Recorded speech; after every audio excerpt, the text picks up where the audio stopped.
A lot of people ask me, do you see sharks while you're swimming in the ocean? Long story short, absolutely.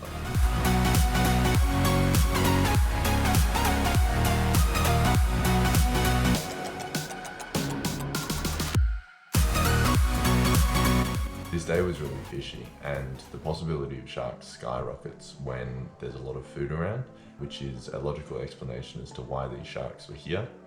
As you can see, there's plenty of fish activity, fish life, and my dive buddy and I, we'd shot 2 kingfish and also a small bonito, which is a species of tuna.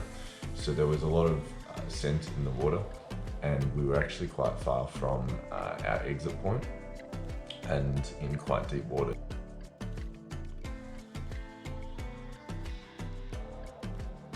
There is an immediate temptation to drop the fish that you've caught should a shark show interest in your catch.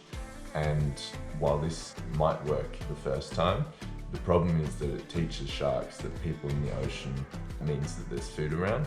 And in some dive locations, it's well known that there are sharks that can harass people. And so it's really important to, rather than drop the food, just get out of the water.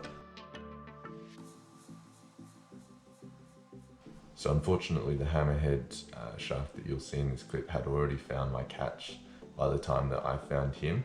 Now, the initial instinct here might be to run away, but I really want to stress that it's important to make sure that the sharks don't associate you with food.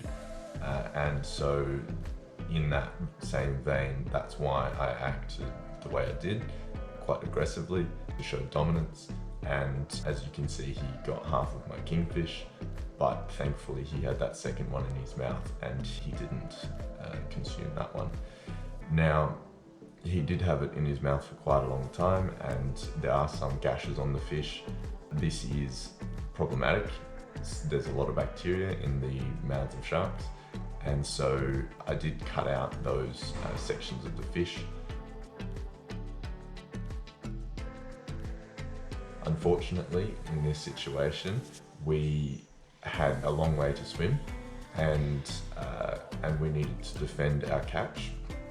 So my dive buddy had taken the fish, all of the fish that we'd caught, and was swimming ahead, and I was playing guard duty, and I was swimming in the scent trail to fend off any sharks that came in.